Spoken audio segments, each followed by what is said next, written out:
Assalamualaikum warahmatullahi wabarakatuh.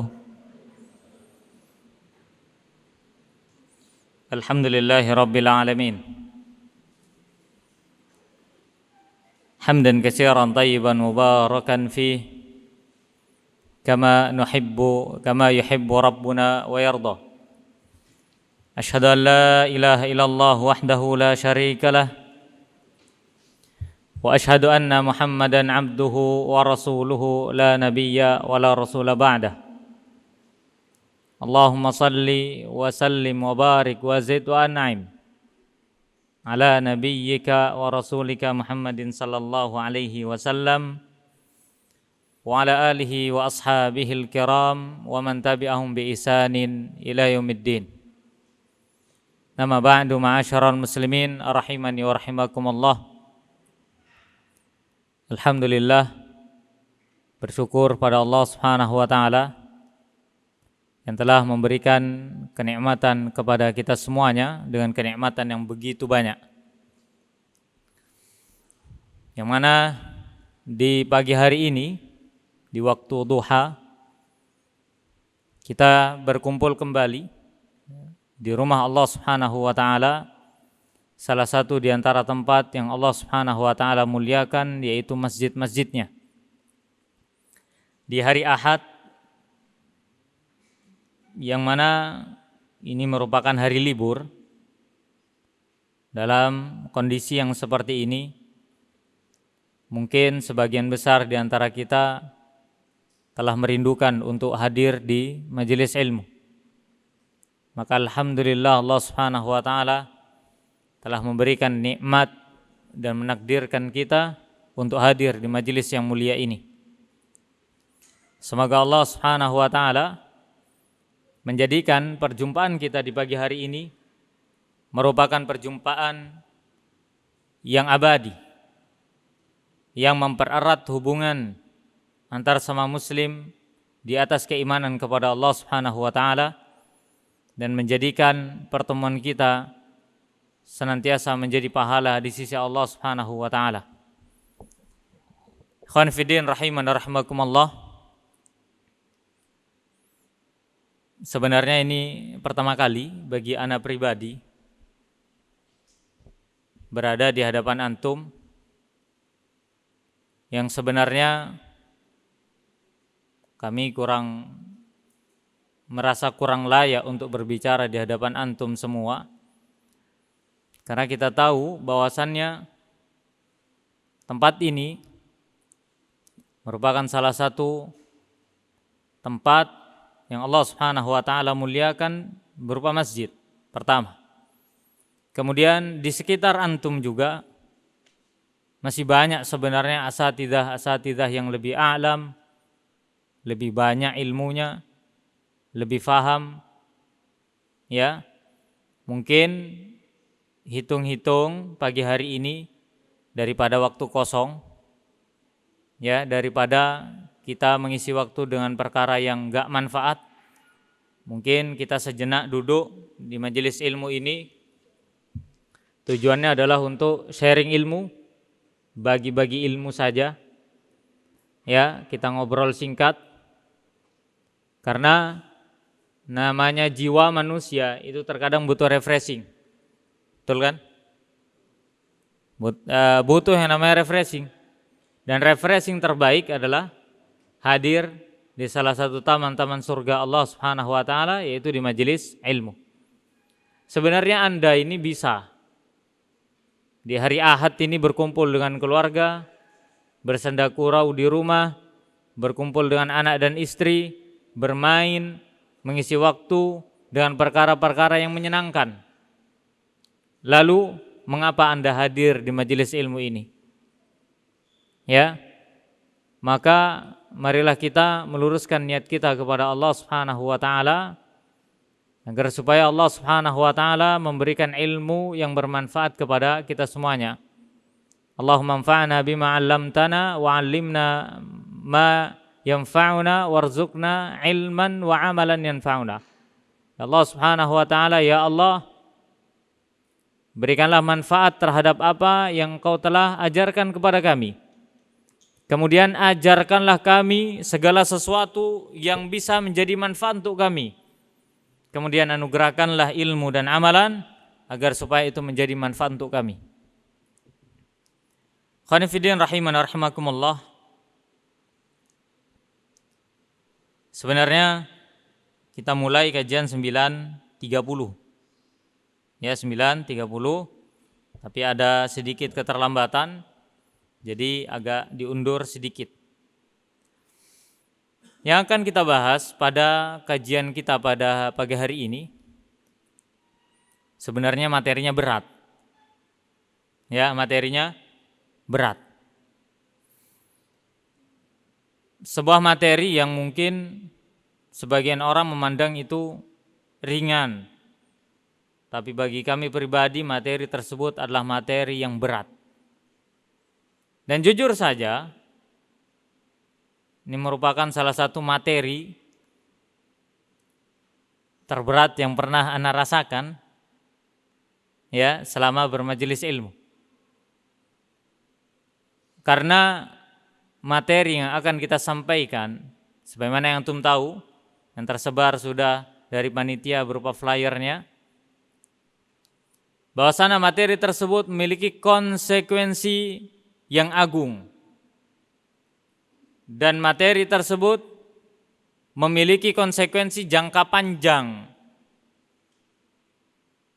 Tidak cukup hidup kita di dunia, masih butuh waktu tambahan ketika kita sudah menghadap Allah Subhanahu wa taala. Khonifidin rahimani wa rahimakumullah. Sebagaimana yang telah kita ketahui bersama, bahwasanya materi kita pada pagi hari ini adalah bukan meraih kesuksesan yang sebenarnya.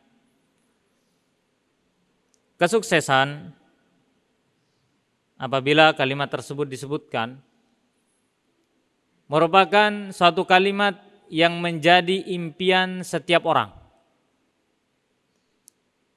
Setiap anak Adam, baik laki-laki ataupun perempuan, baik anak-anak. Anda bisa tanyakan pada anak-anak, apa cita-citamu? Biasa begitu kan? Ini menunjukkan apa? Anak sejak dini sudah diajarkan tentang arti kesuksesan. Kesuksesan merupakan dambaan setiap manusia. Musliman kana am kafiran. Baik ia adalah seorang yang muslim, baik ia seorang yang mukmin atau dia orang kafir. Pasti semua ingin sukses. Iya kan? Iya. Semua orang pengen sukses. Pengen. Namanya pengen. Semua orang punya keinginan untuk sukses. Hatta orang yang tidak percaya kepada Allah Subhanahu wa taala, mereka pun ingin sukses. Bisa Anda tanyakan kepada orang yang ateis contohnya. Anda tanyakan kepada orang yang tidak percaya akan adanya Allah Subhanahu wa taala contohnya, tanyakan saja. Niscaya Anda akan menemukan bahwasannya mereka pun menginginkan kesuksesan. Akan tetapi yang menjadi suatu pembahasan penting pada pagi hari ini adalah kesuksesan seperti apa yang ingin kita raih. Karena pepatah Arab mengatakan wa fi kulli ra'sin ra'yun. Di setiap kepala pasti ada pemikiran. Setiap kepala manusia pasti ada tujuan sukses yang berbeda. Ya mungkin ada sebagian di antara Anda yang sedang bekerja atau sedang berwirausaha, sedang membangun usahanya kecil-kecilan, jualan ataupun yang lainnya, pasti memiliki tujuan sukses. Mungkin tujuan suksesnya adalah dagangannya laku, kemudian income-nya bagus, pendapatannya bagus, baik itu aktif income-nya atau pasif income-nya, baik itu ketika ia harus bekerja sehingga ia dapat pemasukan, penghasilan lagi, untung yang berlipat dan banyak, atau lebih enaknya lagi Kalau bisa orang berwirausaha, memiliki usaha, jadi pengusaha, passive income. Gak perlu kerja, duitnya ngalir. Itu dambaan orang yang melakukan usaha. Ada lagi kesuksesan yang diinginkan oleh orang-orang yang sedang menempuh pendidikan. Ada di antara mereka menginginkan kesuksesan berupa kelulusan yang bagus, menginginkan kesuksesan berupa nilai yang bagus, cum laude ataupun yang lainnya. Maka ini sebagai contoh bahwasannya setiap orang memiliki kesuksesan yang berbeda-beda. Ikhwani fiddin rahimani wa rahimakumullah. Tapi ketahuilah, kita ini orang mukmin, orang muslim, yang kita senantiasa percaya beriman kepada Allah Subhanahu wa taala dan Rasul-Nya. Kita senantiasa menjadikan kehidupan kita untuk ibadah. Kita harus menyadari bahwasannya Allah Subhanahu wa taala berfirman dalam Al-Qur'an, "Afa hasibatum annama khalaqnakum abasa wa annakum ilaina la turja'un?" Apa kalian menyangka bahwasanya kalian diciptakan dengan begitu saja? Allah lepas kita, Allah biarkan kita hidup di dunia? Tidak. Apakah kita menyangka bahwasannya Allah ciptakan kita hari ini, Allah hidupkan kita dalam kondisi untuk kesia-siaan? Tidak. Apa kata Allah? Wa annakum ilaina turja'un? Wa annakum ilaina la turja'un? Apa kalian menyangka bahwasannya kalian tidak akan dikembalikan kepada kami? Artinya apa? Allah ciptakan kita bukan untuk kesia-siaan, tapi kita pasti akan kembali kepada Allah. Ya, kita pasti akan menghadap Allah Subhanahu wa taala. Kita akan pasti akan berjumpa dengan negeri kampung halaman kita, yaitu negeri akhirat. Oleh karenanya, ikhwan fiddin rahimana rahimakumullah, jangan persempit makna kesuksesan hanya ada pada kehidupan dunia. Kesuksesan yang akan diraih oleh anak Adam ketika di dunia itu akan sirna dan akan fana. Apakah kesuksesan tersebut dengan harta? Apakah kesuksesan tersebut dengan kedudukan? Apakah kesuksesan tersebut diukur dengan banyaknya tanah ataupun luas yang ia miliki, ataukah dengan bagusnya kendaraan yang ia tunggangi, ataukah dengan istri yang cantik, ataukah dengan anak-anak yang banyak keturunan serta kabilahnya? Apakah seperti itu kesuksesan? Seorang muslim tidak berpikir bahwasannya itu merupakan kesuksesan yang hakiki.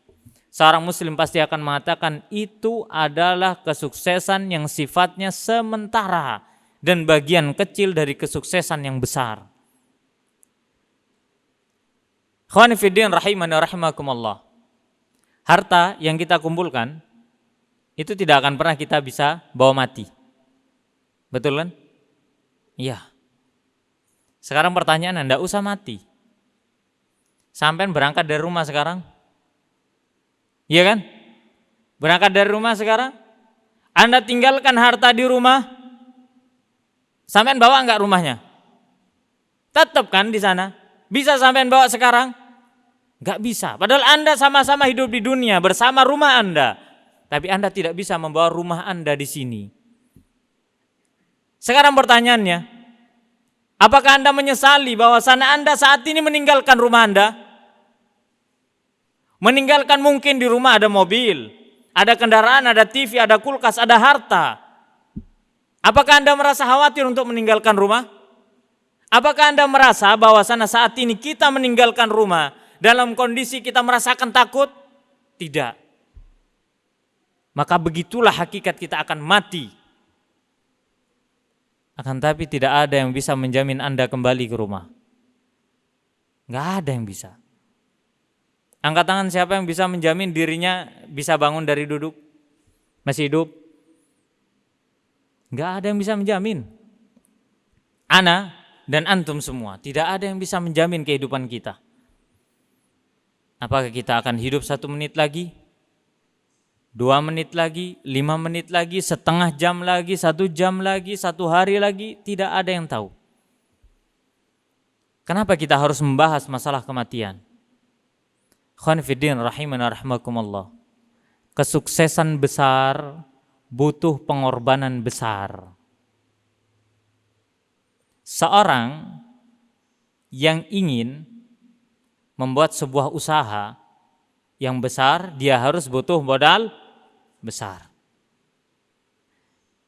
Apabila ia ingin mancing ikan mujair yang ukurannya mungkin seginilah, pasti dia harus menggunakan kail yang kecil, betul kan? Sampean mancing ikan lebih besar, pancingnya harus lebih besar. Ada sesuatu yang dikorbankan sesuai dengan apa yang ia dapatkan. Jika seandainya ia menginginkan kesuksesan besar, ya korbannya harus besar yang dikorbankan. Kalau kita tahu bahwasannya sukses di dunia itu butuh pengorbanan, lalu bagaimana dengan kesuksesan yang besar di hadapan Allah Subhanahu wa taala? Maka tidak ada pengorbanan terbaik untuk menuju kesuksesan tersebut kecuali satu hal. Apa itu? Kematian. Wallahi kita tidak akan pernah sampai ke akhirat kecuali mati. Kita nggak bakal bisa sampai ke akhirat dalam kondisi kita hidup. Nggak bakal. Kita sampai ke akhirat harus dalam kondisi mati. Allah Subhanahu wa taala berfirman dalam surah Ali Imran ayat 185. Kullu nafsin dha'iqatul maut. Setiap jiwa pasti akan merasakan mati. Siapapun itu. Tua, ia akan mati. Muda, ia akan mati. Kaya raya, ia akan mati. Miskin, ia akan mati. Kullu nafsin dha'iqatul maut. Setiap jiwa pasti akan merasakan kematian. Kemudian Allah Subhanahu wa taala melanjutkan wa innama tuwaffawna ujurakum yaumal qiyamah, dan sesungguhnya apa yang menjadi balasan kalian akan Allah tunaikan pada hari kiamat. Faman zuhziha 'anil nar, barang siapa yang Allah selamatkan ia dari neraka, Allah angkat ia dari neraka, Allah selamatkan, Allah hindarkan ia dari neraka. Wa udkhilal jannah, kemudian Allah masukkan ia ke dalam surga, faqad faz, maka sungguh ia telah beruntung. Sungguh ia telah beruntung, sungguh ia telah sukses. Para ulama ditanya, wahai imam, bagaimana kesuksesan yang sesungguhnya? Kesuksesan yang sesungguhnya ketika telapak kaki kita menginjak dan berpijak di dasar surga. Khonifidin rahimana rahimakumullah. Allah Subhanahu wa taala menutup ayat tersebut dengan firman-Nya, "Wa mal hayatud dunya illa mata'ul ghurur." Dan tidaklah kehidupan dunia kecuali perhiasan yang menipu. Ma'asyiral muslimin rahimani rahimakumullah. Ayat tersebut merupakan ayat yang mungkin sebagian besar di antara kita sering mendengarnya. Terutama ketika kita mengantarkan salah satu jenazah di antara saudara-saudara kita sama muslim. Kullu nafsin dha'iqatul maut. Setiap jiwa pasti akan merasakan kematian. Jangankan kita manusia biasa. Lihatlah Nabi Adam alaihi salam. Lihatlah Nabi Nuh alaihi salam, yang mana mereka memiliki usia yang panjang. Allah Subhanahu wa taala wafatkan mereka. Berapa usia Sulaiman? Lihatlah berapa usia Nabi Daud alaihi salam. Lihatlah berapa usianya Nabi Musa alaihi salam. Lihatlah berapa usianya Nabi kita Muhammad sallallahu alaihi wasallam. Para nabi dan rasul yang mereka adalah orang-orang yang Allah istimewakan, Allah berikan kedudukan, Allah berikan sebuah kedudukan yang tinggi di sisinya. Bahkan Nabi kita Muhammad sallallahu alaihi wasallam adalah manusia yang pertama kali membuka kunci surga. Tapi Allah Subhanahu wa taala takdirkan beliau sallallahu alaihi wasallam wafat. Kenapa? Karena masuk pada firman-Nya, kullu nafsin dha'iqatul maut. Setiap jiwa pasti akan merasakan kematian. Lalu bagaimana dengan kita? Maka kita sebagai orang biasa itu lebih utama untuk diwafatkan oleh Allah Subhanahu wa taala daripada para nabi dan rasul.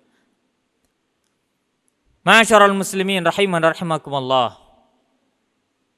Kematian tidak menunggu kita siap atau tidak siap. Kematian tidak akan pernah melihat bagaimana kondisi Anda. Siapkah kita atau tidak? Ya, ataukah dalam kondisi apa kita? Maka kematian tidak pernah melihat itu. Dia akan menjemput kita dalam kondisi apapun, maka waspadalah. Kematian akan senantiasa datang. Kematian akan senantiasa menghampiri. Oleh karena Nabi sallallahu alaihi wasallam bersabda, "Aksiru dzikra hadimil ladzat." Perbanyaklah untuk mengingat perkara yang dapat memutus setiap kelezatan dunia, yaitu kematian. Pernahkah Anda sadari bahwasannya Anda tadi subuh baru bangun dari matinya? Sadar nggak kita? Kalau kita itu baru bangun, baru hidup dari kematian kita. Makanya sekarang kalau udah tahu kita ini baru hidup dari kematian kita, jangan mati lagi. Apalagi di majelis ilmu. Ya, apa maknanya? Allah Subhanahu wa taala menjadikan tidur kita itu mati kecil. Nabi sallallahu alaihi wasallam bersabda, ayo kita ambil ibrah dari tidur wis. Kita kan memang apalagi posisi lockdown begini kan, wallah paling enak. Paling enak. Tidur paling enak. Pernahkah kita mengambil ibrah dari tidur? Pernahkah kita berpikir bahwasannya besok saya nggak bangun lagi? Nabi sallallahu alaihi wasallam bersabda, sungguhnya tidur merupakan mayit kecil, maut kecil, kematian kecil. Allah angkat terus seorang hamba, berada pada genggamannya. Jika Allah berkehendak Allah kembalikan, maka bangunlah dia. Dan jika Allah Subhanahu wa taala berkehendak untuk menahan, maka wafatlah ia. Makanya sebenarnya kondisi yang paling menakutkan bagi kita adalah kondisi pada saat kita mau tidur. Betul kan? Iya kan? Karena kondisi tidur itu kondisi paling dekat sama mati, Pak. Itu tinggal sejengkal aja, Allah enggak kembalikan ruh kita, selesai. Enggak bangun. Oleh karena waspada, Nabi SAW mengajarkan doa yang begitu banyak, zikir yang begitu mulia, dengan kandungan yang berat pada saat sebelum kita tidur. Kenapa? Agar supaya ketika kita tidur kemudian Allah wafatkan kita dalam kondisi husnul khatimah. Makanya nggak ada ruginya, justru harus kita ini menghafal doa-doa tidur. Seperti doa yang agak panjang, Allahumma inni aslamtu nafsi ilaik, wa wajjahtu wajhi ilaik, wa fawwadtu amri ilaik, wal ja'tu dhahri ilaik, raghbatan wa rahbatan ilaik, la malja'a wa la manja minka illa ilaik, amantu bi kitabika alladhi anzalta wa nabiyyika alladhi arsalta. Nabi SAW bersabda, barang siapa yang ia tidur kemudian menjadikan doa ini sebagai akhir dari kalamnya, kemudian dia tidur, Allah wafatkan ia. maka ia wafat di atas fitrahnya. Ya, maka perbanyaklah doa sebelum tidur. Karena kita nggak tahu apakah dengan tidur tersebut mengantar pada kematian kita, atau tidur tersebut menjadikan Allah Subhanahu wa taala memberikan kehendak kehidupan kepada kita untuk melewati kehidupan selanjutnya. Ma'asyiral muslimin rahimani wa rahimakumullah. Allah Subhanahu wa taala ketika menetapkan kematian bagi seorang hamba memiliki ibrah yang sangat besar, yang menunjukkan bahwasannya kehidupan yang ia lalui merupakan kehidupan yang sementara. Innamad dunya fana. Sungguhnya dunia itu fana. Sungguhnya dunia itu fana. Apa yang akan kita gunakan dan apa yang akan kita lakukan selama di dunia itu menyebabkan kelelahan. Betul nggak? Coba sampean kerja buat apa? Cari nafkah, cari duit buat apa? Keluarga kan? Untuk makannya anak dan istri, untuk memenuhi kebutuhan hidup, untuk memenuhi keinginan hati dan jiwa. Lelah enggak? Lelah. Itulah hakikat kehidupan, melelahkan. Makanya orientasi kesuksesan seorang muslim itu enggak pantas kalau sekedar hanya dunia, dunia dan dunia. Enggak pantas, Pak. Justru dia nggak lebih pantas lagi adalah dia tidak pantas hidup di dunia. Kenapa? Sempit sekali cara berpikirnya jika kesuksesan adalah duniawi. Sempit betul. Hanya sekadar mobil, hanya sekadar rumah. Coba sebutkan saja apa yang menjadi kebutuhan Anda selama ini di dunia. Pasti hanya itu saja. Orang berkaca kepada orang sukses, yang dijadikan tolak ukur adalah itu saja. Tidak lelahkah kita dengan dunia? Lelah. Tapi kenapa kita terus mengejar dunia? Hawa nafsu. Maka jika seandainya keluasan rizki dan dunia, kesuksesan dunia tidak mengantarkan kita terhindar dari neraka, maka wallahi kita telah merugi dunia dan akhirat. Akan tapi sebaliknya, jika seandainya kesuksesan dunia tersebut mengantarkan kita ke dalam surga, maka merupakan keberuntungan di dunia dan di akhirat. Apabila kita menanam padi, niscaya rumput pasti akan tumbuh. Apabila kita menanam rumput, jangan harap padi akan tumbuh. Apabila kita mengejar akhirat, dunia pasti akan mengikuti. Tenang saja, Anda ini hidup di dunia.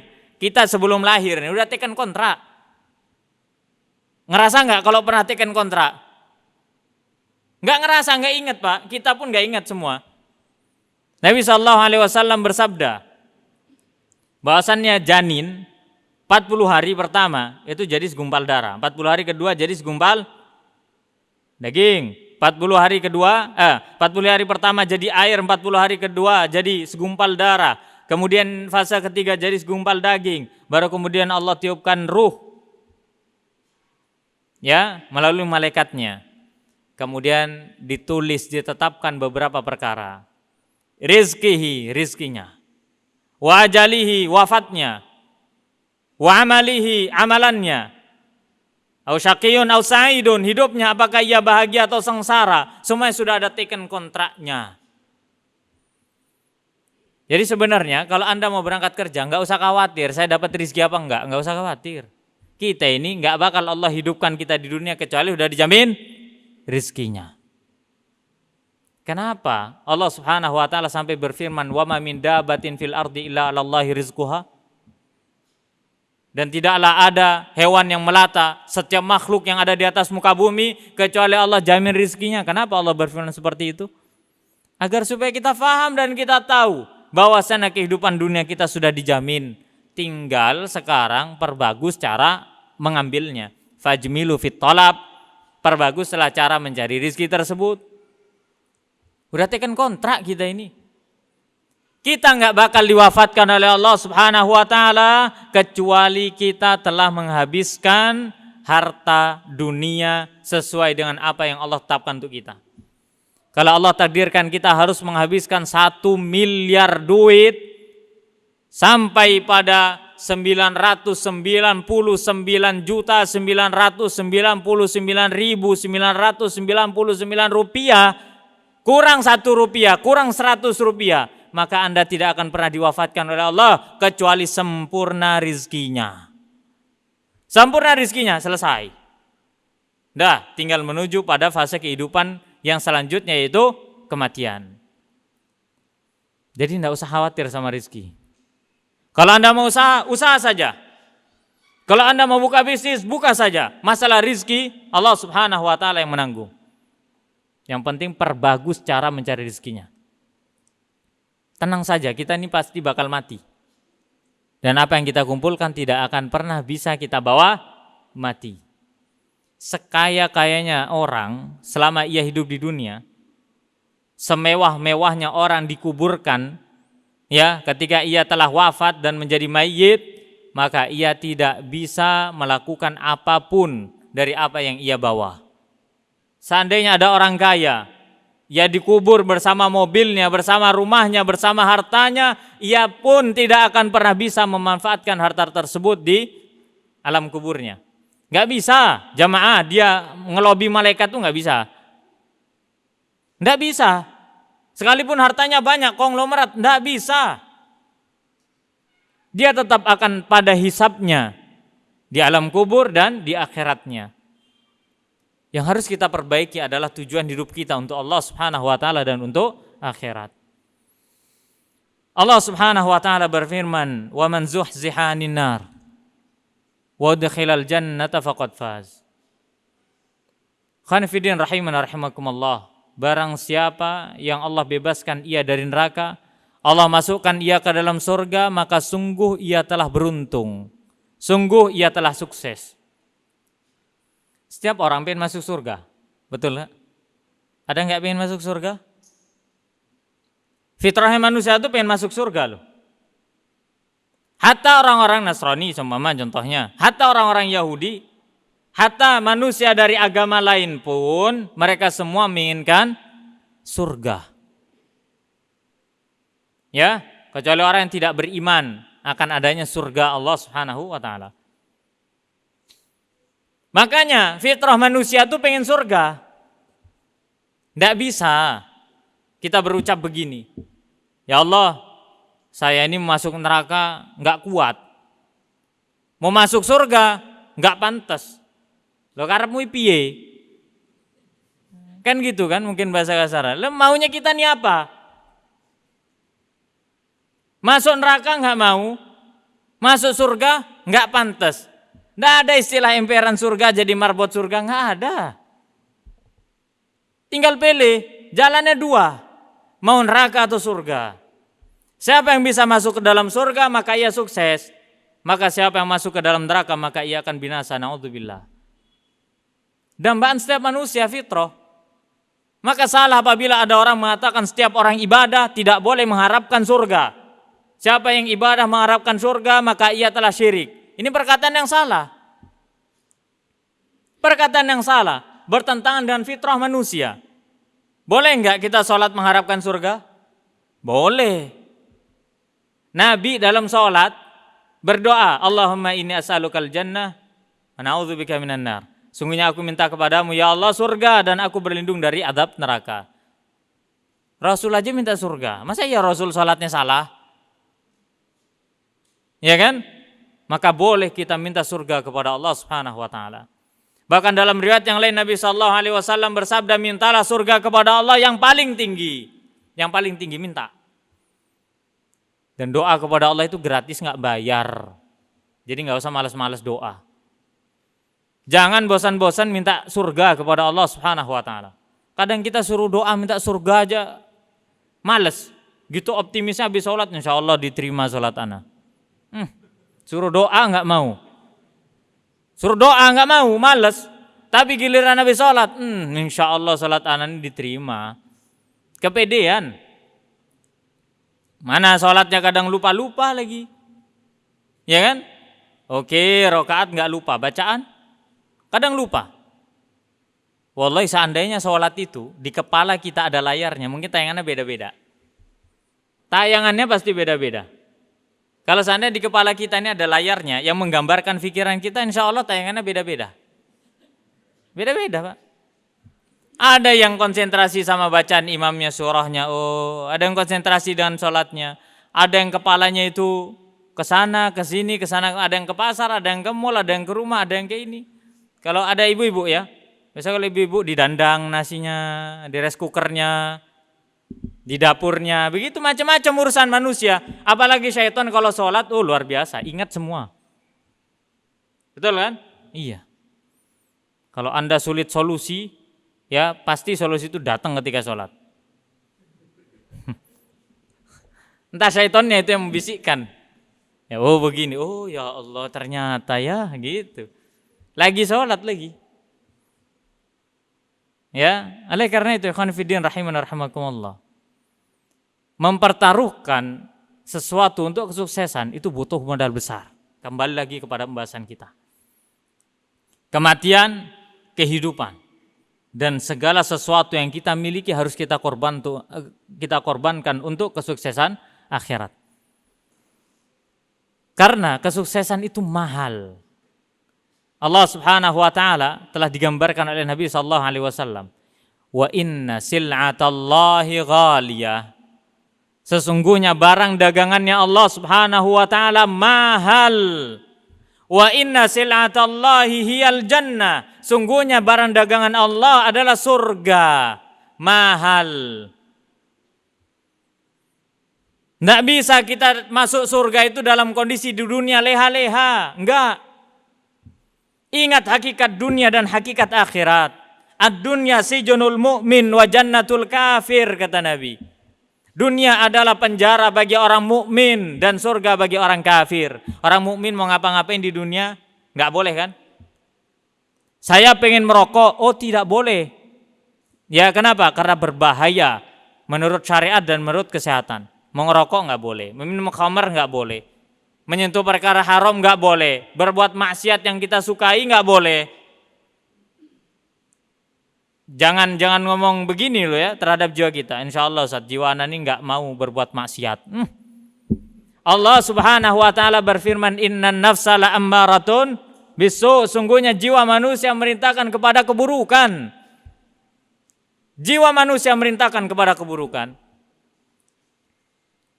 Dan tahukah Anda, kalimat tersebut, ayat itu ada pada kisahnya Nabi Yusuf alaihi salam. Nabi Yusuf berkata, Innan nafsa la ammaratun bisu. Sekelas Nabi sama sekelas Rasul berkata seperti itu. Lalu bagaimana dengan kita? Khonifidin rahiman rahimakumullah. Kesuksesan itu ada jalannya. Sebagaimana Allah Subhanahu wa taala menetapkan segala sesuatu disertai dengan jalan yang menuju pada tujuannya. Agar supaya hamba menempuh jalan tersebut dengan cara yang benar. Maka perhatikanlah jalan-jalan tersebut agar supaya kita sukses hidup di dunia dan di akhirat. Ikhwani fiddin rahimani wa rahimakumullah. Jalan yang pertama yang harus kita perhatikan agar supaya kita menuju kesuksesan. Yang pertama adalah beriman kepada Allah Subhanahu wa taala. Iman kepada Allah Subhanahu wa taala bukan sekedar kita mengucapkan dengan lisan, tapi harus diyakini dalam hati, kemudian diwujudkan dengan anggota tubuh kita. Bukan orang yang beriman ketika ia sekadar mengatakan saya beriman kepada Allah, tapi lupa akan hakikat iman dan konsekuensi iman. Seorang yang mukmin hakiki ketika ia mengatakan saya beriman kepada Allah, yakini iman tersebut dalam hati. Kemudian wujudkan dalam anggota tubuh yang menunjukkan buah manis dari iman, yang menunjukkan cerminan seorang mukmin. Dia harus wujudkan itu.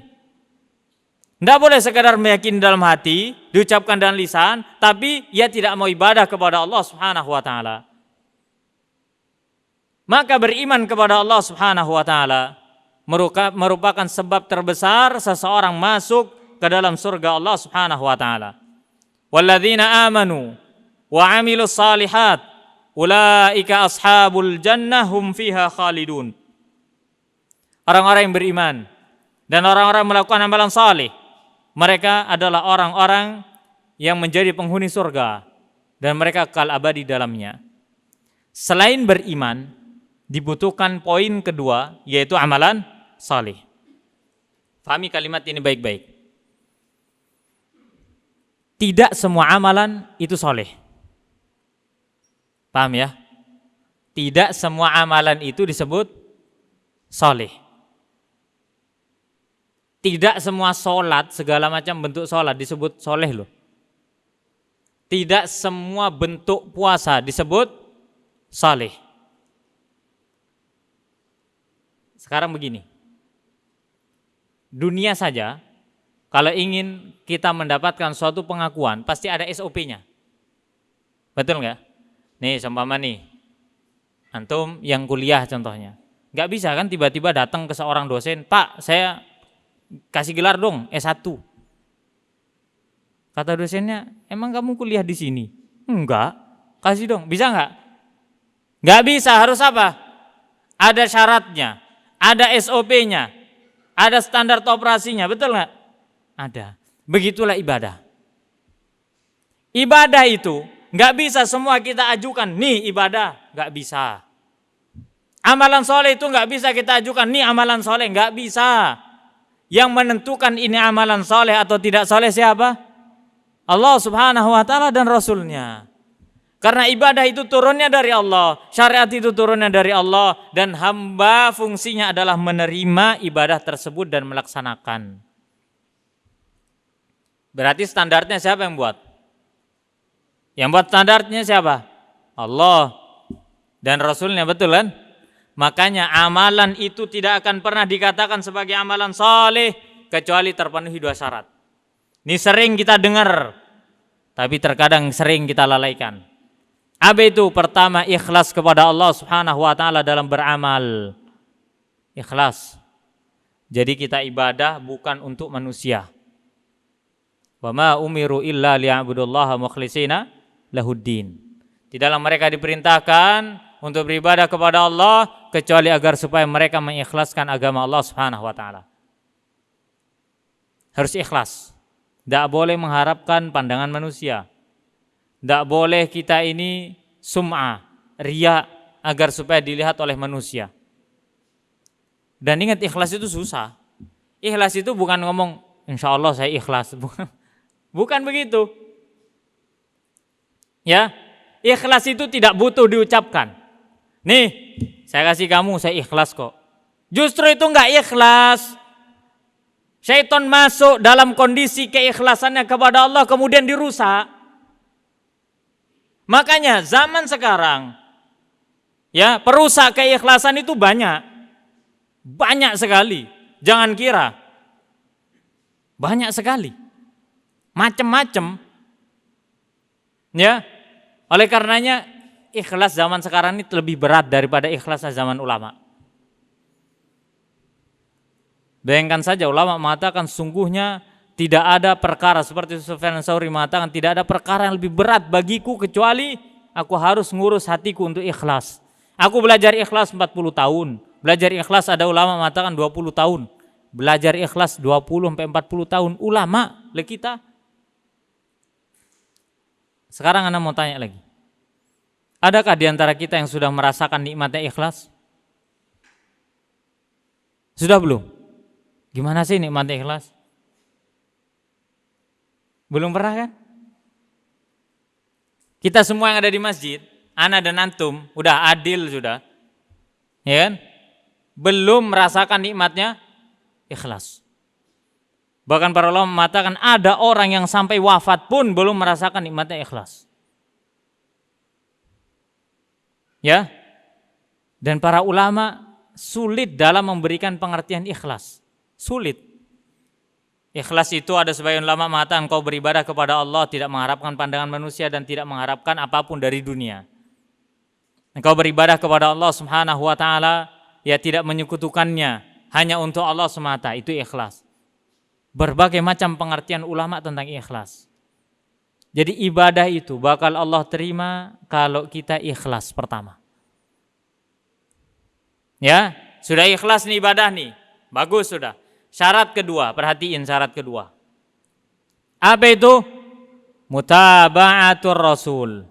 Mengikuti Nabi sallallahu alaihi wasallam. Kalau Nabi sallallahu alaihi wasallam telah tetapkan sholat subuh 2 rakaat, ya udah 2 rakaat, enggak usah neko-neko. Enggak usah kita ngomong begini, kan subuh lagi bugar, segar bugar, ya kan? Harusnya kan tambah dong 4. Ada yang berani? Ya kan? Karena kan kita baru selesai dari istirahat tidur panjang kita, maka lebih baik, alangkah baiknya kalau subuhnya 4 rakaat, duhurnya disingkat jadi 2 rakaat. Anda pikir ngerjain 4 rakaat subuh itu gampang? Yang 2 rakaat aja jarang-jarang. Iya kan? Itulah faedahnya. Allah Subhanahu wa taala memberikan sholat subuh 2 rakaat. Jiwa manusia itu malas, makanya dilatih sholat yang ringan-ringan dulu. Coba ganjaran mana coba yang lebih besar sholat itu daripada sholat subuh? Dari semua sholat wajib, ayo. Inna Qur'an al-fajri kana masyhuda dalam surah Al-Isra. Sungguh bacaan di waktu subuh itu disaksikan malaikat. Maksus untuk waktu subuh. Coba. Kemudian 2 rakaat sebelum subuh itu lebih utama daripada dunia dan sisinya. Ada keutamaan 2 rakaat sebelum duhur? Atau sesudah duhur? Nggak ada. Yang melebihi 2 rakaatnya sebelum subuh dan sholat subuh itu sendiri. Udah sholatnya ringan, diiming-imingi pahala besar, ganjaran besar, lebih baik khairun minad dunya wa ma fiha. Tetap nggak ada yang hadir. Betul kan? Iya. Itu jiwa manusia. Ya. Disuruh ngerjakan yang ringan saja nggak mau. Gitu ngadakan ibadah-ibadah lain. Ibadah itu harus ngikut Nabi. Pertama, kenapa? Karena Nabi panutan kita. Yang kedua, ibadah itu berasal dari Allah dan Rasulnya. Yang ketiga, ya, contoh terbaik adalah Nabi. Wa ma atakumur rasul fakhudhu wa ma nahakum anhu fantahu. Apa yang datang kepadamu dari para rasul, ambil. Syariatnya ambil, yang dilarang jauhkan. Yang diperintahkan, lakukan. Enggak diperintahin, tinggalkan. Simple hidup itu. Maka berilmu sebelum beramal. Udahlah, gini aja, simple aja. Sampai bisa enggak ibadah, ngerjain ibadah dari hadis pertama, Sahih Bukhari sampai akhir? Itu hadisnya sahih semua, Pak. Hadisnya sahih semua kan? Dan ulama kaum muslim meyakini hadis Sahih Bukhari dalam kitab Sahihul Jami itu sahih semua. Nggak usah Sahih Muslim dulu, nanti aja lah kutubus sittah yang lain itu. Sahih Bukhari aja, kerjain tuh dari hadis pertama sampai akhir. Saat doa-doanya ada. Mampu, kuat? Nggak kuat, Pak. Betul kan? Itu ibadah yang ada dalilnya loh. Makanya lucu sekali apabila ibadah yang ada dalilnya saja dia nggak mampu, malah ngadakan perkara baru. Betul kan? Iya. Sudah kita ini sudah Allah uji kita ini dengan syariat. Allah uji. Saya ndak usah buat ujian lagi gitu loh. Wes kerjain, yang ada itu kerjain. Makanya dalilnya bahasanya fattaqullaha mastata'tum. Bertakwalah kepada Allah semampu kalian. Kenapa? Karena Allah tahu kita nggak bakal bisa ngerjain semua urusan syariat itu. Dah puasa sunnah aja yuk. Kalau mau dihitung-hitung sebulan mampu kuat. Senin Kemis. Puasa Daud. Ya kan? Senin Kemis aja. Kalau istiqomah 1 bulan, Masya Allah. Puasa Daud aja 2 hari sekali. Aduh capek bangun malam terus. Coba Ayyamul Bid puasa, ayo. Kuat? Ada yang sudah berusaha melakukan? Kalau sudah, istiqomahkan. Kalau belum, coba. Ayo, itu perkara yang sunnah ada dalilnya jelas. Kerjain aja, istiqomahkan aja sampai mati. Makanya sampai-sampai bahasanya Nabi begini, ahabbul a'mali ilallahi ta'ala adwamuha wa in qalla. Amalan yang paling dicintai sama Allah, lihat bahasanya, bukan yang banyak, enggak, bukan yang antum sampai capek, enggak, bukan yang sampai antum sakit karena sebab ibadah, enggak, bukan karena itu. Adwamuha wa in qalla. Amalan yang dawam, yang kontinu sekalipun amalan itu sedikit. Bayangin bahasanya Nabi begitu. Kenapa? Karena Nabi tahu umatnya gak bakal mampu ngelaksanain semua sunnah-sunnah beliau. Kerjain salat wajib, ayo coba pertahankan. Makanya biasanya orang yang suka melakukan perkara baru dalam agama itu orang yang suka melalaikan perkara wajib dan sunnah. Iya. Makanya tinggal pilih hati kita ini mau kita sibukkan dan perkara wajib dan sunnah atau perkara yang baru dalam agama. Karena kalau salah satunya yang sibuk maka salah satu yang pasti akan kalah. Itu tinggal mana yang mau kita pilih. Dan jalannya pasti ada masing-masing tujuannya. Maka beramal solehlah sesuai dengan petunjuk Nabi kita Muhammad SAW. Inovasi dalam ibadah tidak dibutuhkan. Paham? Inovasi dalam dunia monggo silahkan. Ya, antum a'lamu bi umuri dunyakum, kata Nabi, antum lebih tahu tentang urusan dunia kalian. Ini sampai jam berapa ini? Jam 11 ya. Tidak ada sisi tanya jawab ya. Materinya masih panjang loh ini. Masih mau ada tanya jawab? Di ustadz lain aja lah tanya jawabnya. Ya, materi kita masih banyak. Ini masih poin 1 loh. Kalau dilanjutkan sampai akhir takutnya antum pulang isya nanti. Baik, kemudian yang kedua, kunci sukses untuk kehidupan akhirat adalah taqwallah wa muraqabatullah. Bertakwa kepada Allah Subhanahu wa taala dan merasa diawasi oleh Allah Subhanahu wa taala. Khonifidin rahimana rahimakumullah. Zaman now adalah zaman yang tersebar fitnah di dalamnya, betul nggak? Dan fitnah itu begitu mudah untuk masuk ke dalam rumah-rumah kita, ke dalam hati kita, betul kan? Lewat syaiton gepeng, iya nggak? Iya, lewat ini nih.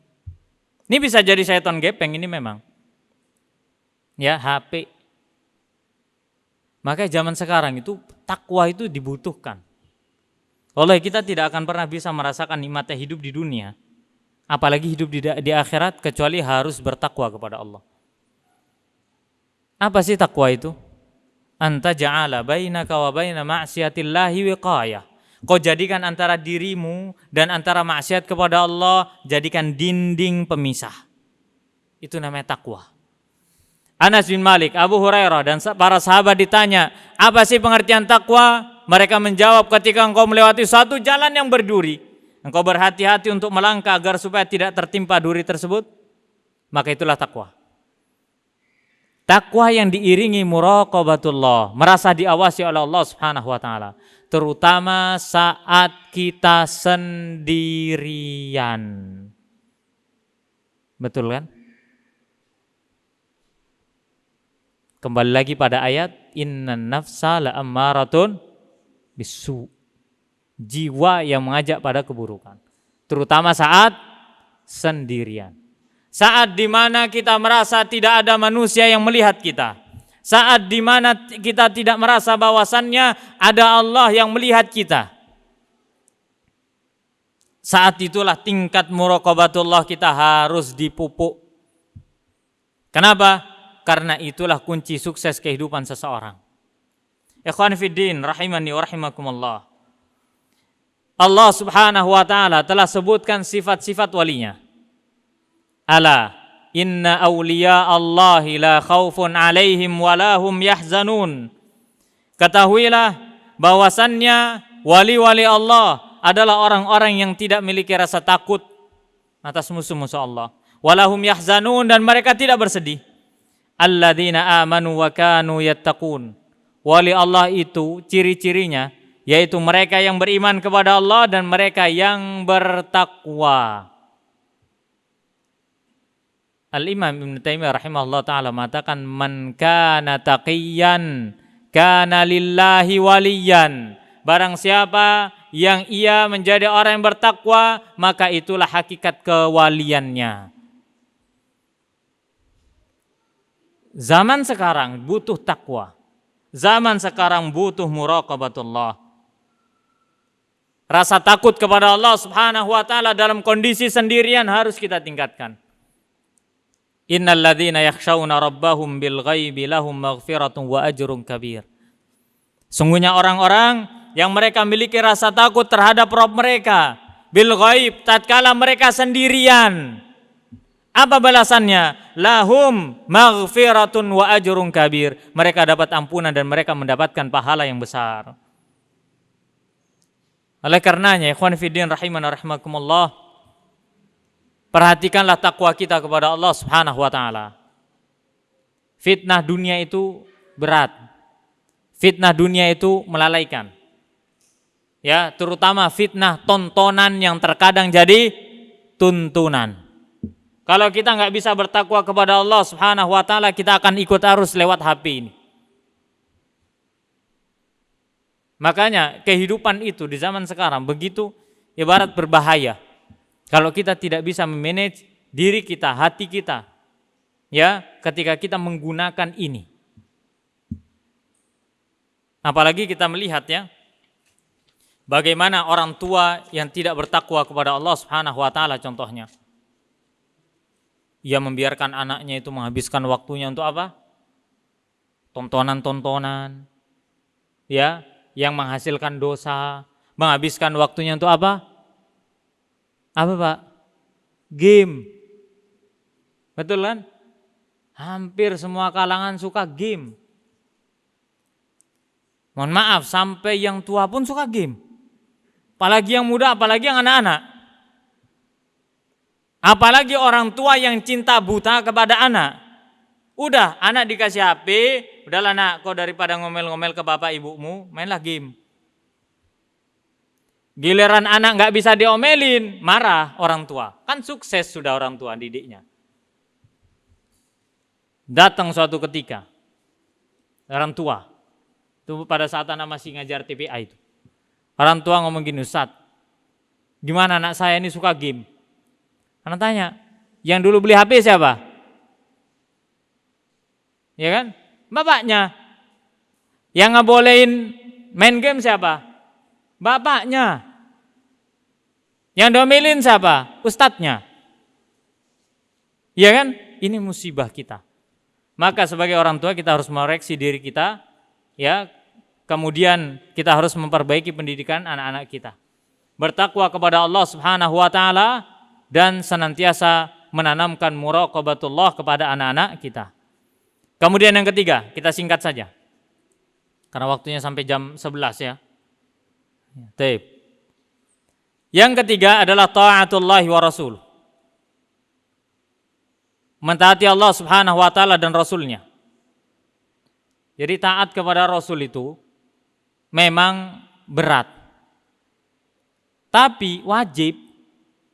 Ya, wa may yuti'illaha wa rasulahu yudkhilhu jannatin tajri min tahtihal anhar wa may yatawalla yu'adzibhu 'adzaban alima. Dan barang siapa yang mentaati Allah dan Rasulnya, maka ia masuk ke dalam surga yang mengalir di bawahnya sungai-sungai. Dan barang siapa yang berpaling, maka ia akan diazab dengan azab yang pedih. Jadi taat kepada Allah Subhanahu wa taala dan Rasulnya merupakan amrun wajibun, perkara yang wajib dilakukan oleh seorang muslim. Taat Allah, taat Rasul. Ketika Allah berbicara sesuatu, merintahkan sesuatu, ayyaqulu sami'na wa ata'na. Betul enggak? Seorang muslim itu ketika Allah sampaikan sesuatu, dia harus mengatakan sami'na wa ata'na. Bukan sami'na wa tapina, bukan.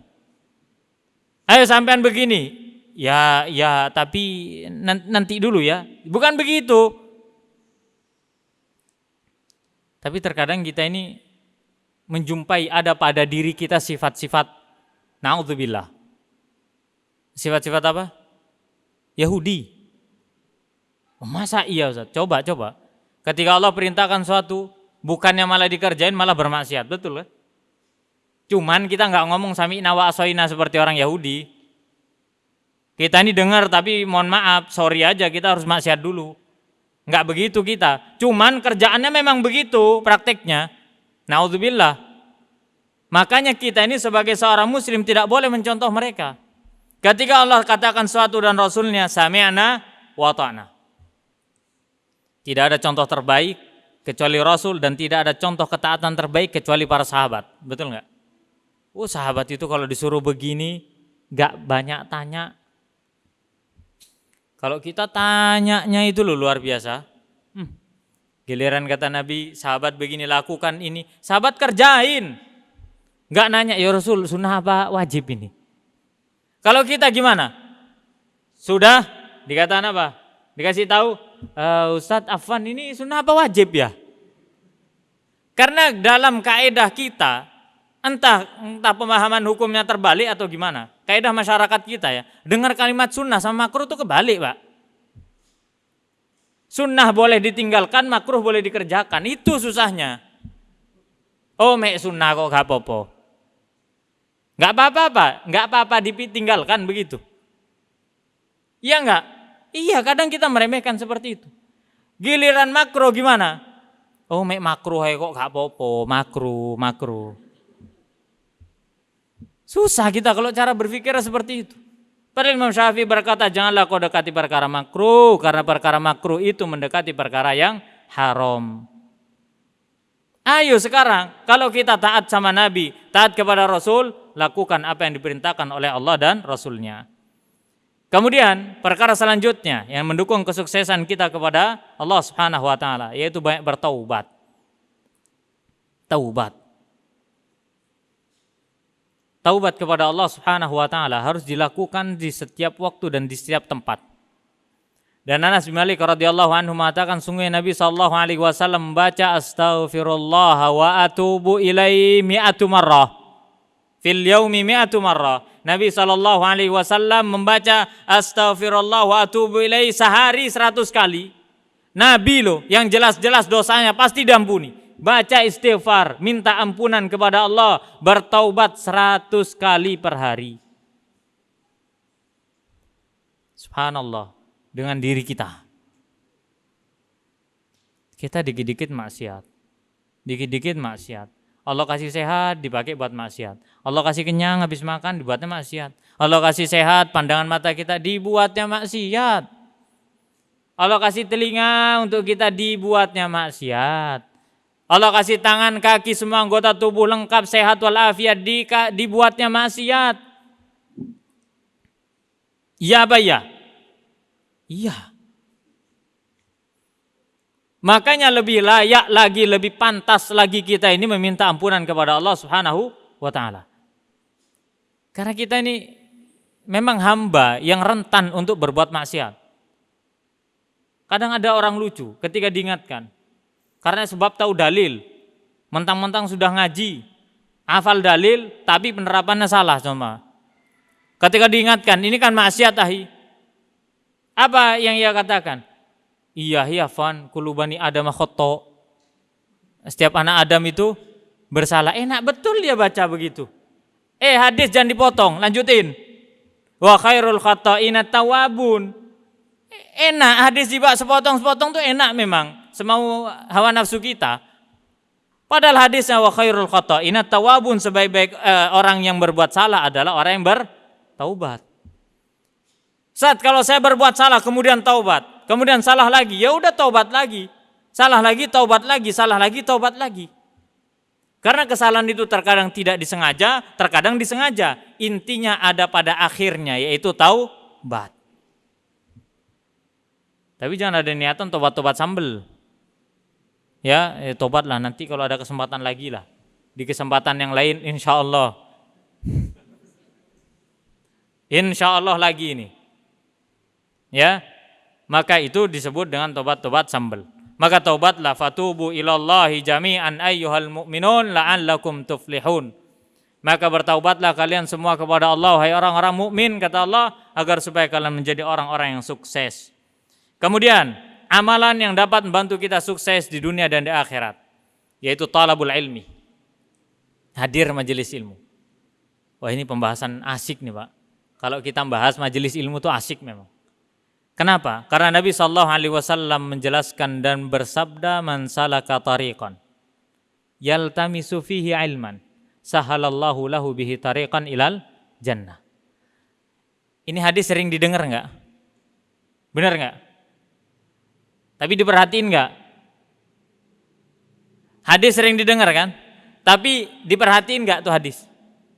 Diamalkan enggak? Loh gimana Ustaz pengamalannya? Gini, sudahkah Anda niat dari rumah, datang ke masjid untuk bermajelis ilmu dan berdoa minta kepada Allah dimudahkan langkahnya menuju surga? Atau jangan-jangan, mohon maaf, setelah ini kalau sudah ditegur jangan tiba-tiba nggak kajian lagi. Atau jangan-jangan datang dari rumah, ya lumayan lah mengobati suntuk di rumah, lockdown udah lama, anak mau hadir kajian. Ada yang begitu? Ada biasanya, kalau nggak jawab tuh ada biasanya.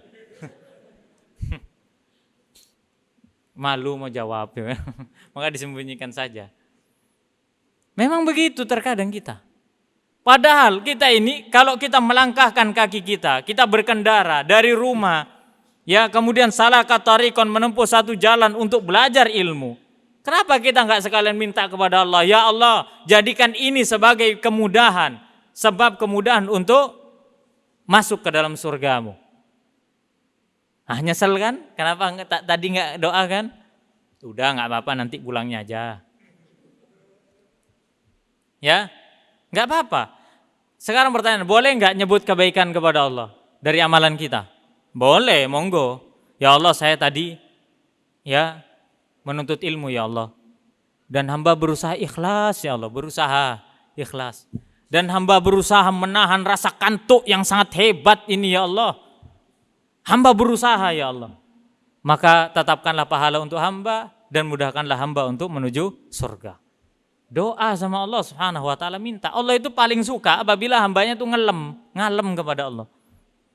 Ya, maka mintalah kepada Allah Subhanahu wa taala dengan cara kita banyak mempelajari ilmu agama. Oleh karena itu jangan malas-malas belajar ilmu agama. Sampai nggak bisa hadir di majelis ilmu, sampai masih lockdown di rumah, bisa lewat HP.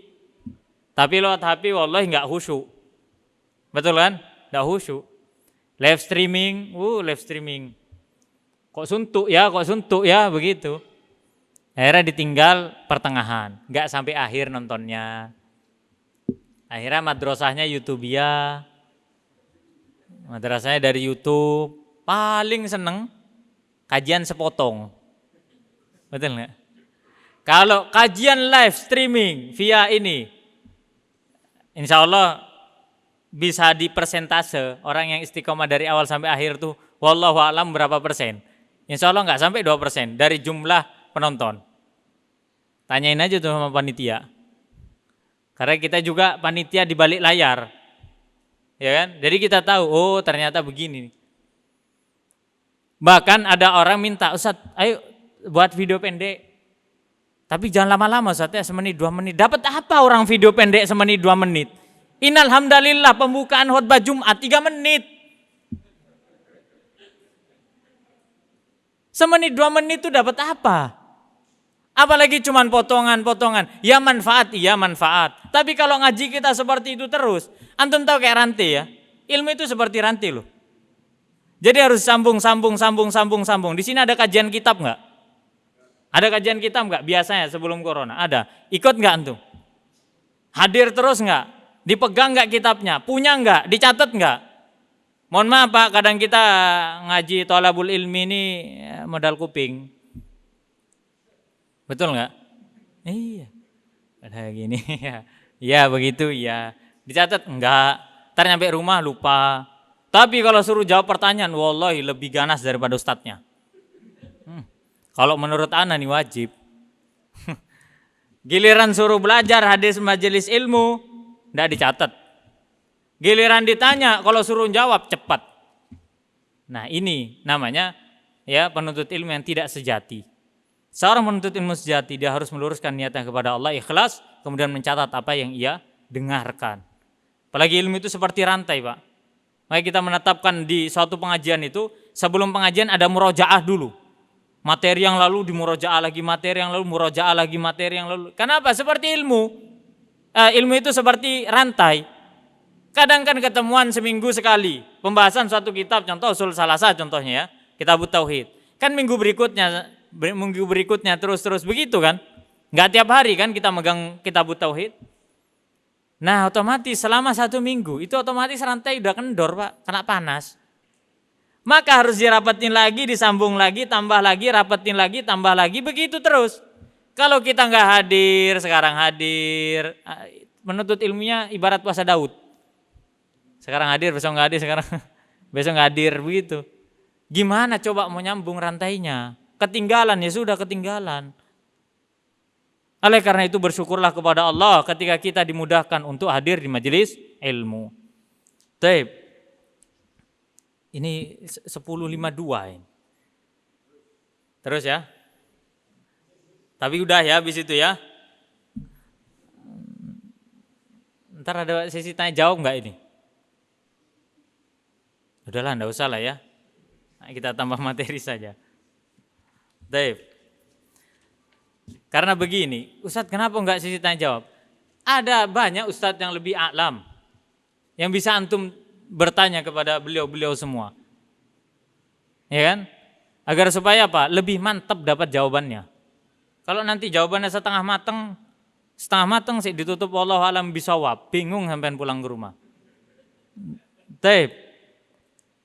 Kemudian perkara yang dapat membantu kita sukses di dunia dan di akhirat adalah memperbanyak amalan-amalan kebajikan. Terutama kita ini terkadang, mohon maaf, bagus begini. Paham ya? Insya Allah jamaah paham ya. Bagus begini tapi kurang bagus begini. Bagus ibadahnya kepada Allah, tapi kurang bagus dalam hablum minan nasnya. Betul kan? Iya. Padahal hablum minallah dan hablum minan nas itu harus dua-duanya jalan, nggak bisa salah satunya. Manusia-manusia yang ada di sekitar kita itu punya hak. Tetangga kita punya hak, kerabat kita punya hak, anak istri kita punya hak, keluarga kita punya hak, warga di kampung kita punya hak, semuanya punya hak. Yang mana hak mereka itu wajib untuk kita tunaikan. Maka lakukan sebab-sebab kebajikan tersebut, sebab-sebab menuju surga dengan melakukan perbuatan kebajikan itu. Ya. Bagus ibadah kita kepada Allah Subhanahu wa taala. Tapi ditambahlah kekurangan-kekurangan tersebut dengan hablum minan nasnya. Karena kalau kita hablum minallah bagus kemudian hablum minan nasnya enggak bagus, itu bisa jadi sebab kerugian. Suatu ketika Nabi SAW berkumpul sama sahabat. Ini paling senang kisah nih biasanya. Ya kan? Jadi salah satu kebiasaan Nabi itu kumpul sama sahabat. Bermajelis ilmu kumpul itu biasa. Maka Nabi SAW melontarkan sebuah pertanyaan. Atadruna mal muflis? Tahukah kalian siapa orang yang rugi? Orang yang bangkrut? Maka sahabat mengatakan al-muflisu man la dirham wa la dinar lahu. Muflis itu adalah orang yang rugi, adalah orang yang enggak punya dirham dan dinar. Orang enggak punya duit, orang enggak punya harta, orang enggak punya kedudukan, itu orang yang rugi ya Rasul. Nabi SAW mengatakan tidak, bukan itu orang yang merugi. Orang yang merugi adalah orang yang membawa setiap pahala ibadahnya, sholatnya, zakatnya, puasanya, hajinya, semuanya di hadapan Allah, akan tetapi yadlimu hadza wa yadlimu hadza. Dia mendolimi yang ini, dia mendolimi yang itu, baik dengan ucapannya ataupun dengan perbuatannya. Kemudian Allah Subhanahu wa taala ambil pahala orang yang ibadah ini diberikan kepada orang yang dizalimi. Apabila itu tidak mencukupi dosanya orang yang dizalimi, diambil dan ditimpakan kepada orang yang menzalimi. Maka hablum minallah dijaga dan begitu pula hablun minan nas. Makanya otomatis kalau tauhid kita benar, insya Allah akhlak kita benar.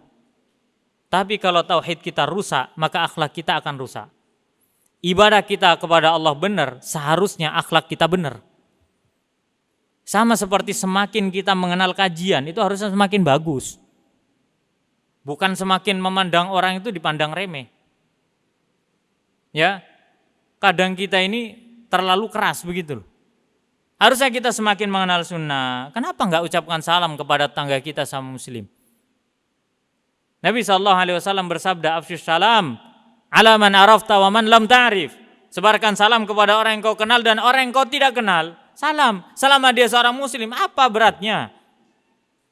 Yang jadi musibah itu enggak mau salam, kalau salam pun apa? Milih-milih. Wana musuhan sama dia, Ustaz, enggak mau ana salam. Harusnya ya wa khairuhuma alladzi yabda'uhuma bis salam. Siapa yang pertama kali memulainya dengan salam? Itu yang paling baik. Ayo kita ini hablum minan nasnya yang bagus. Ya. Makanya sampai ada ucapan sekarang kan pakai masker. Wa khairul kammamah, sebaik-baik masker adalah memaskeri lisan kita dari ghibah dan namimah. Apalagi ghibah dan namimah, bukan ibu-ibu aja, bapak-bapak juga iya. Ya. Jangan sekarang, zaman sekarang tidak bisa kita mengatakan, oh ini kebiasaan ibu. Ya, itu memang kebiasaan ibu-ibu, memang. Tapi terkadang bapak-bapak pun melakukan. Wah, ikhwan itu tuh ya gini, ya kan? Iya, ucapan itu mubah. Mubah loh. Makanya perkara mubah itu paling simpel, Pak. Paling fleksibel, bisa ditarik kemana-mana. Mubah awalnya lurus, jalannya, ucapannya saling sapa, begitu tanya-tanya kajian. Ntar habis itu syaitonnya datang. Tahu nggak antum sama ikhwan itu? Oh lah kan, belok tuh. Rumah orang kena, kehormatan orang kena, betul kan? Ya itulah ucapan lisan kita itu tak bertulang, makanya luwes. Hablum minan nas kita terkadang buruk. Nauzubillah. Maka ayo kita perbaiki akhlak kita kepada manusia. Wa khaliqin nasa bi khuluqin hasanin. Kita yang berakhlak harus berakhlak dengan cara yang baik. Kita mengenal kajian, berakhlak dengan cara yang baik. Kita mengenal kajian semakin berbakti kepada orang tua. Kita mengenal pengajian semakin baik kepada keluarga kita. Bukan semakin pengajian, semakin gak rukun sama orang tua. Ustaz, anak kan mendakwahkan dia. Iya, tapi ada caranya. Gak bisa Anda tahu haramnya rokok, tiba-tiba orang tua ngerokok, diremesnya rokoknya. Gak bisa begitu cara dakwah. Ya, kita pernah kisahkan di majelis yang lain. Ada orang itu datang. Anak muda, dia mengatakan begini. Ustaz, anak ini diusir sama orang tua anak. Loh kenapa? Padahal anak sudah dakwahi dia, kok malah anak diusir? Wah, berarti ada yang salah nih sama cara dakwahnya. Apa kata dia?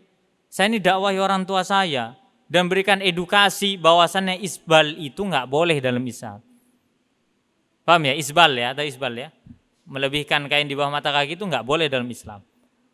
Orang tua saya malah nggak terima, Ustaz. Ya sudah, saya sudah capek negur, akhirnya saya potong celananya. Dan yang dipotong celana dinasnya. Nah, selesailah dia. Nah, ini cara berdakwah yang modal semangat tapi nggak pakai ilmu. Maka hablum minan nasnya jelek. Harusnya kita mengenal sunnah, hablum minan nasnya harus bagus. Maka berbuat kebaikanlah kepada manusia. Bersedekahlah, ucapkanlah salam, berakhlaklah dengan akhlak yang mulia dan lakukanlah semua amalan-amalan kebaikan. Wallahu a'lam bishawab. Semoga Allah Subhanahu wa taala ya menjadikan kita sebagai orang yang sukses di dunia dan di akhirat, menghindarkan kita dari api neraka dan masukkan kita ke dalam surganya, yaitu surga Allah Subhanahu wa taala yang penuh dengan kenikmatan. Wallahu a'lam bishawab. Gimana panitia? Sudah ya? Gimana panitianya? Sudah belum? Udah jam 11 kan? Afan di jamaah ya. Ana memang orangnya belak-belakan. Jadi mungkin kalau sampean mungkin ya mohon maaf, itu adalah kekurangan kami ya, dan kekurangan kami kemudian kekurangan itu berasal dari syaitan, kebenaran semua dari Allah Subhanahu wa taala. Wallahu a'lam bishawab. Mungkin saya bisa Anda sampaikan untuk panitia, mohon maaf tidak ada sesi tanya jawab ya. Jadi para jamaah yang ingin bertanya silakan nanti di kajian berikutnya bersama ustadz yang lain yang lebih alam, yang lebih kibar, agar supaya sebagaimana kita katakan tadi, antum mendapatkan jawaban yang memuaskan. Ya, afwan apabila itu kurang berkenan bagi para jamaah sekalian. Subhanakallahumma rabbana wa bihamdika asyhadu an la ilaha illa anta astaghfiruka wa atubu ilaik. Assalamualaikum warahmatullahi wabarakatuh.